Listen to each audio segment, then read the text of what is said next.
¿Qué tal amigos de Historia y Leyendas de Culiacán? Hoy domingo, en este su canal, les presentamos un video muy especial, ya que les hablaremos ni más ni menos que de uno de los principales personajes que iniciaron la revolución en nuestra ciudad y que ha quedado un tanto olvidado por los historiadores. Nos referimos nada menos que al general José María R. Cabanillas. Así es amigos, hoy conoceremos parte de su historia en la lucha armada de Sinaloa. Así que sin más preámbulo, vamos al intro y al video.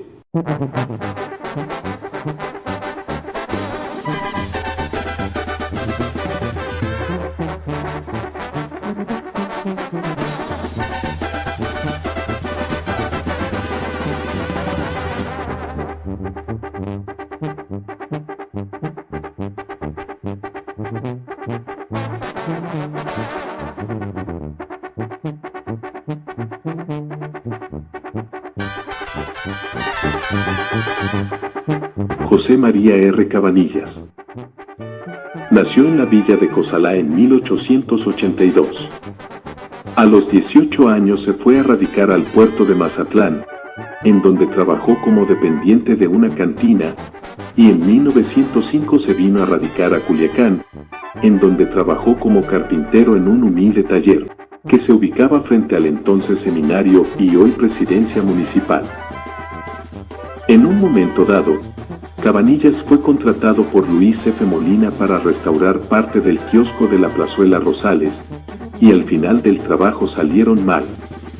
Molina entonces estaba en el pináculo de su carrera, formaba parte del cabildo municipal, era docente del Colegio Rosales y el principal modernizador de la ciudad, mientras que Cabanillas no era más que un humilde carpintero, por lo que no pudo reclamar nada, y así quedó el asunto, pero jamás ocultó su coraje contra Molina.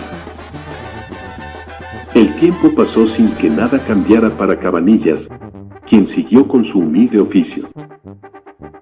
En 1909, cuando falleció el general Cañedo y se llamó a votaciones, se tuvo la esperanza de cambiar las cosas cuando subieron a la palestra Diego Redo por parte del sistema y José Ferel por el lado del pueblo. Pero las artimañas del Estado hicieron su trabajo y volvió el desencanto, pues Diego Redo siguió con el régimen inminentemente porfirista, y a Cabanillas como obrero del más bajo escalafón social, le tocó ver y vivir las injusticias sociales de la época porfiriana y atestiguar los crímenes que se cometían en contra del pueblo.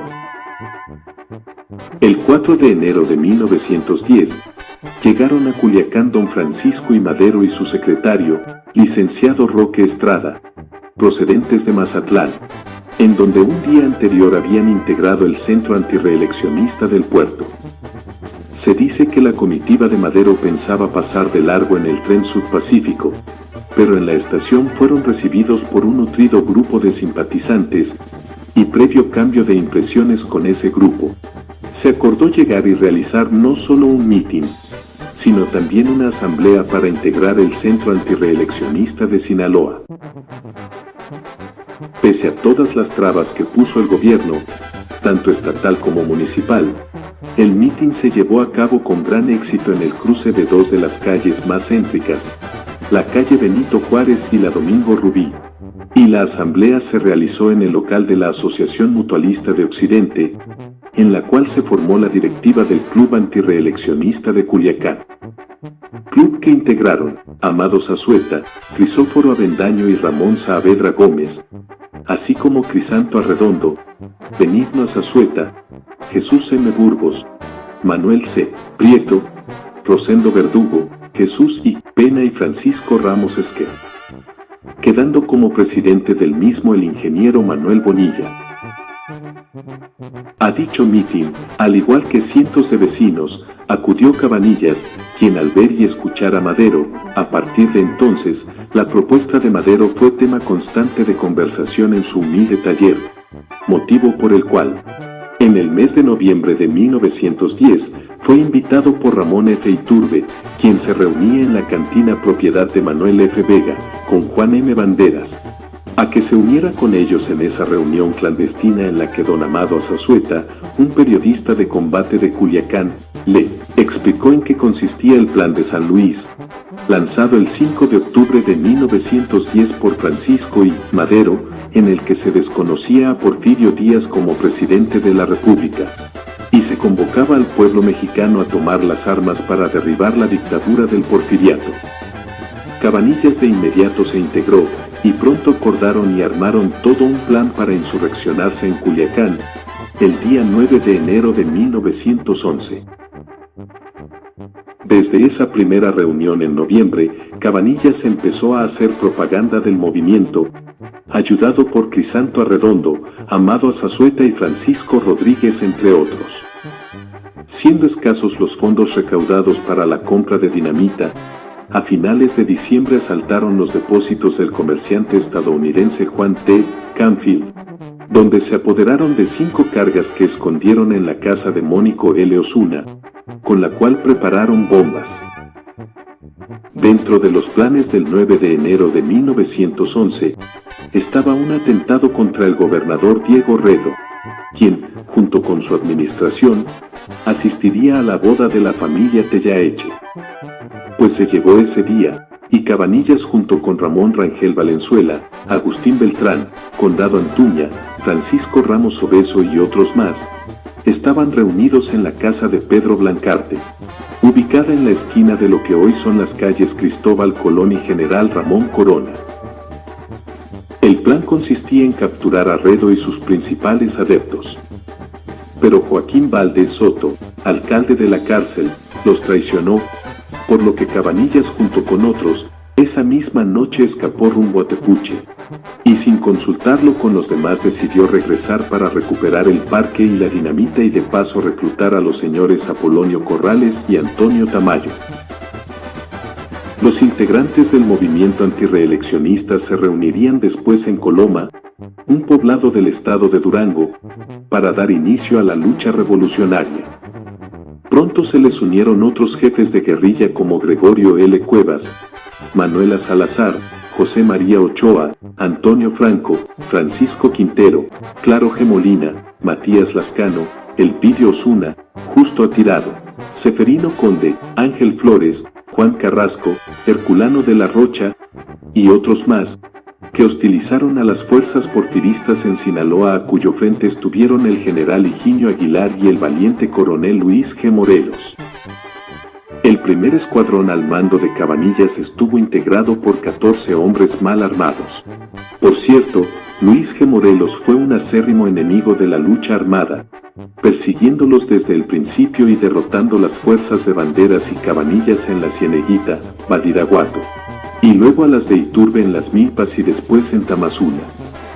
El gobernador Redo le premió su hazaña con banquetes y bailes. Pero la lucha siguió y el 20 de mayo de 1911 las fuerzas maderistas al mando de Iturbe, Banderas, de la Rocha, Molina, Cuevas y Cabanillas, sitiaron Culiacán. 5 días después renunció Porfirio Díaz, y el 3 de junio salió Redo del gobierno. En su lugar se nombró al licenciado Celso Gagiola Rojo por unos cuantos días, ya que el día 7 fue designado gobernador Juan M. Banderas. El 27 de septiembre hubo otro cambio.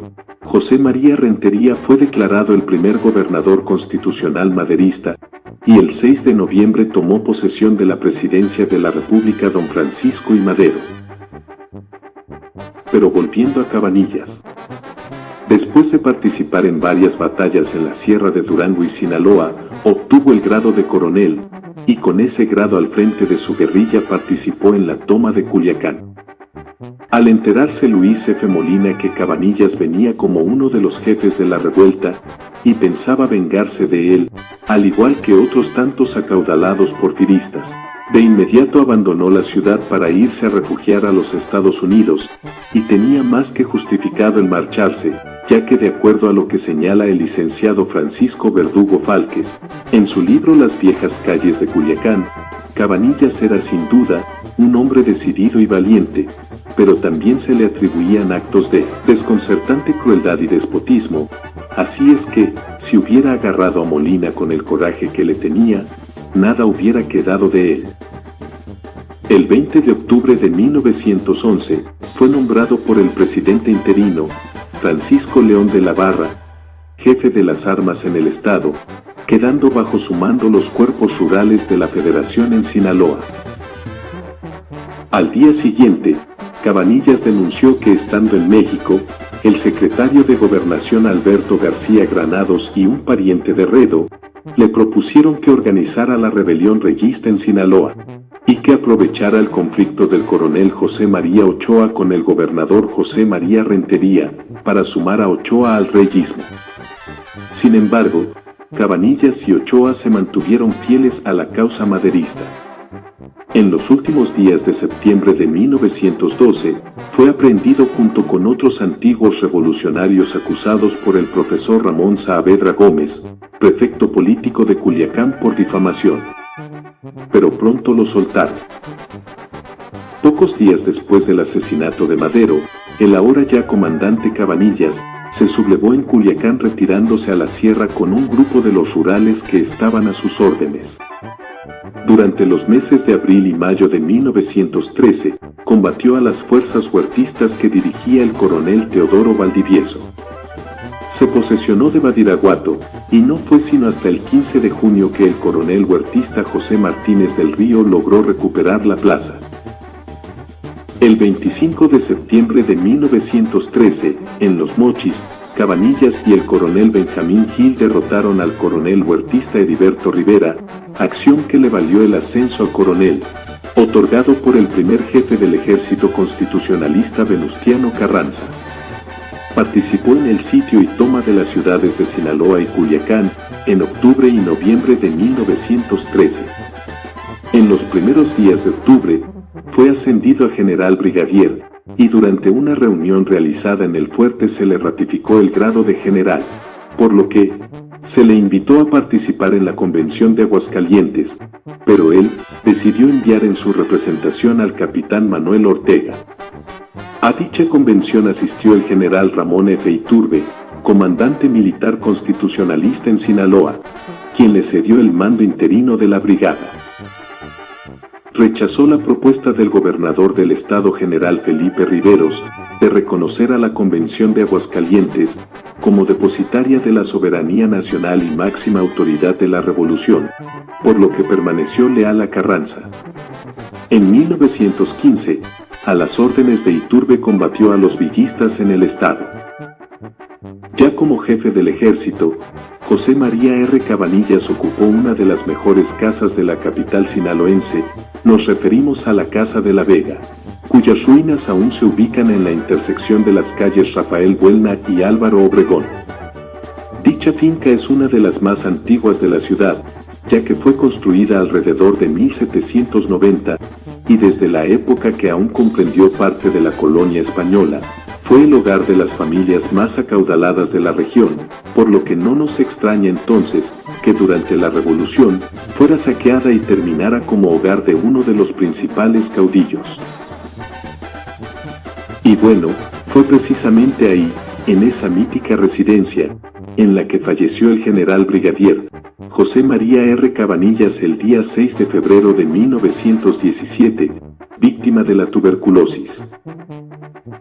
Por cierto, en un próximo video, que titularemos La Convención de Aguascalientes y su efecto en Sinaloa, hablaremos un poco más de la importancia que tuvo el general José María R. Cabanillas en esa etapa.